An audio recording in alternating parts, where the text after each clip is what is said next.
गोविंद जय जय गोपाल जय जय गोविंद जय जय गोपाल जय जय श्री राधा रमण हरि गोविंद जय जय श्री राधा रमण हरि गोविंद जय जय गोविंद जय जय गोपाल जय जय गोविंद जय जय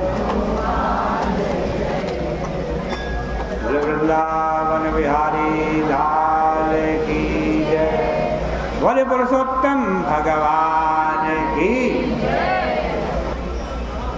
श्रीमद् भागवत महापुराण के 10वें स्कंद के 20वें अध्याय में हम पहुँचे हैं।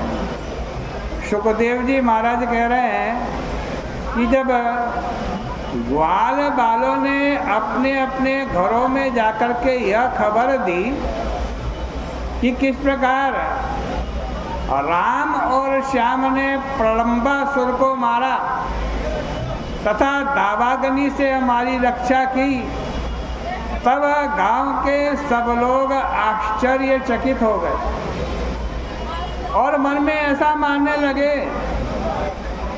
कि राम और कृष्ण के रूप में कोई देवता ही ब्रज में आ गए हैं।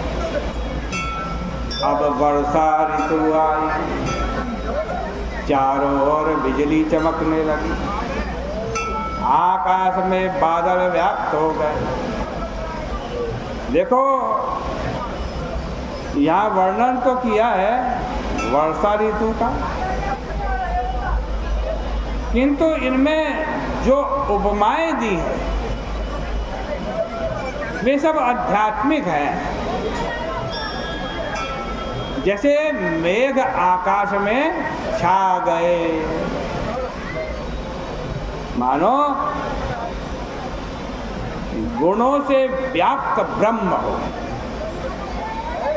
सूर्य ने अपनी किरणों से 8 महीने जो जल पिया था ना,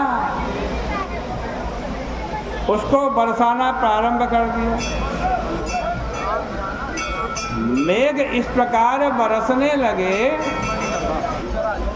जैसे करुण पुरुष जल बरसाते। पृथ्वी ऐसे तुष्ट हो गई जैसे काम्य तपस्या का फल प्राप्त करके मनुष्य का शरीर संतुष्ट हो जाता। रात्रि के समय ग्रह न मालूम पड़े,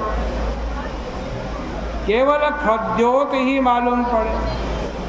वैसे ही कलयुग में पाप की बुद्धि होने पर पाखंड ही पाखंड दिखाई पड़ता। मेघ की ध्वनि को सुनकर मंडूक ऐसे बोलने लगे जैसे नियम पूरा होने पर ब्राह्मण लोग बात करने लगते हैं।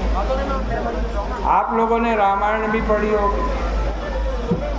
रामायण में गोस्वामी तुलसीदास जी महाराज उस समय अपने वेद ज्ञान का बड़ा भारी प्रमाण उपस्थापित करते हैं और ये पंक्तियां लिखते हैं जो भागवत में लिखी और रामायण में भी लिखते हैं। क्या लिखते हैं कि दादुर ध्वनि चहु और सुहाई, दादुर ध्वनि चहु और सुहाई। दादुर की जो ध्वनि है, मेघ की जो ध्वनि है और चारों ओर सुनाई दे रही है। कैसे सुनाई दे रही है कि वेद पढ़े जिमि बट्टू समुदाई, वेद पढ़े जिमि बट्टू समुदाई। बादलों की ध्वनि ऐसी सुनाई दे रही है मानो कई छोटे छोटे बटू ब्राह्मण वेद पाठ कर रहे हैं, ऐसे बादलों की ध्वनि सुनाई दे रही है। जिसने देखो ऋग्वेद नहीं पढ़ा होगा उसको ऐसा लिखने की हिम्मत नहीं हो सकती। यह वर्णन ऋग्वेद में ही है कि वशिष्ठ जी ने जब वर्षा होने के लिए यज्ञ किया तो क्या हुआ, तो सबसे पहले मेढक बोलने लगे। मेढक, उनके शब्द सुनकर वशिष्ठ जी बड़े प्रसन्न हुए और उन्होंने कहा, ओहो, ये बादल और ये मेढक ये जो बोल रहे हैं, इनकी आवाज़ तो वेद की ध्वनि के समान लग रही है, वेद के मंत्रों के समान लग रही है। वेद में एक मांडुक्य सूक्त है, मांडुक्य सूक्त। मांडुक्य में मेढक का ही सूक्त है, जिसमें कहा गया है कि मंडूक यानी मेढक वेद पढ़ते हैं, अन्यथा क्या दादुर ध्वनि के साथ वेद पढ़ने की उपमा देना अच्छा लगता है क्या? कहने का मतलब यह है कि भाई ये वैदिक विषय है, इसलिए भागवत में भी इसका वर्णन है। सुखदेव जी महाराज आगे कहते हैं कि क्षुद्र नदियाँ आज कहते हैं उत्पत्ति दाहिनी होकर के ऐसे बहने लगी जैसे इंद्रियाधीन पुरुष की द्रव्य संपत्ति में पैर लग जाता है। जो इंद्रियों के अधीन होता है ना, फिर उसके पास संपत्ति नहीं रहती, संपत्ति धीरे धीरे खिसकने लगती है उसके पास। उन दिनों जब बरसात हो रही थी, जब भगवान गोचारण के लिए जाते तो भोजन सामग्री या तो साथ लेकर के जाते या वह अपने आप आ जाते। वर्षा के कारण पत्तल धुले हुए मिलते थे। भगवान उनमें सरोवर के तट पर बैठकर भोजन करते थे। कभी किसी कारणवश भोजन नहीं आता तो कंदमूल फल खा करके ही रह जाते थे। कभी दही भात आ जाता था तो उसको सलीलांत के पत्थर पर रखकर ग्वाल बालों के साथ भोजन करते थे। इस प्रकार भगवान ने वर्षा ऋतु का भी बड़ा सत्कार किया। अब शरद ऋतु आई, इसका वर्णन वैसे ही है जैसे गोस्वामी तुलसीदास जी ने अपने रामचरितमानस में किया। गोस्वामी जी के वर्णन का जो मूल है ना, वो श्रीमद् भागवत है। श्रीमद् भागवत में जो लिखा वैसा ही वर्णन वो अपनी चौपाई में कर दे। इसी के आधार पर गोस्वामी जी ने अपनी रामायण में वर्णन किया। शरद ऋतु के आने पर आकाश निर्मल हो गया, जल स्वच्छ हो गया, वायु शांत हो गई।